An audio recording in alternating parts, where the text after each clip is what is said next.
വിഴിഞ്ഞം ഉദ്ഘാടന വേദിയിൽ ഇന്ന് നേരം പുലർന്നപ്പോൾ മുതലുള്ള ഒരു കാഴ്ചയാണ്. നേരം വെട്ടം വീണപ്പോൾ നാട്ടുകാർ നോക്കിയപ്പോൾ സ്റ്റേജിനകത്ത് വയലിൽ കോലം വെച്ചിരിക്കും പോലെ ഒരു രൂപം ഇരിക്കുന്നു. ഞെട്ടിപ്പോയി.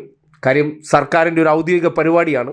അത് തുടങ്ങുന്നത് 11 മണിക്കാണ്. അതിലേക്ക് ആളെത്തുന്നത് 8:30-9 മണിക്ക് ശേഷമാണ്.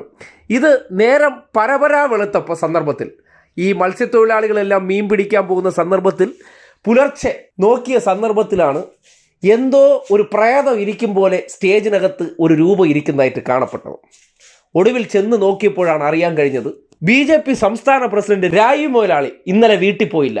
ഒരു പരമ്പും തലയണയായിട്ട് വന്ന് ആ വേദിയിൽ തന്നെ കിടന്നുറങ്ങിയിട്ട് പല്ല് തേക്കാതെയും കുളിക്കാതെയും രാവിലെ എഴിച്ച് കസേരയിൽ അങ്ങ് ഇരിക്കുകയാണ്.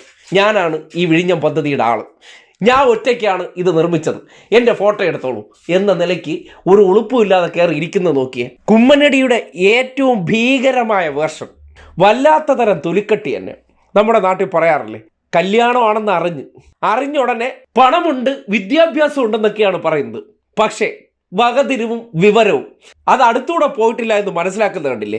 ഒരു വലിയ ഉദ്ഘാടനം നടക്കാൻ പോകുന്ന വേദിയിൽ ഒരു വ്യക്തി എപ്പോഴാണ് അവിടെ പ്രവേശിക്കേണ്ടത്? പ്രധാന അതിഥി എത്തുമ്പോൾ അവർക്കൊപ്പം എത്തുന്നത് ഒരു മാന്യതയാണ്.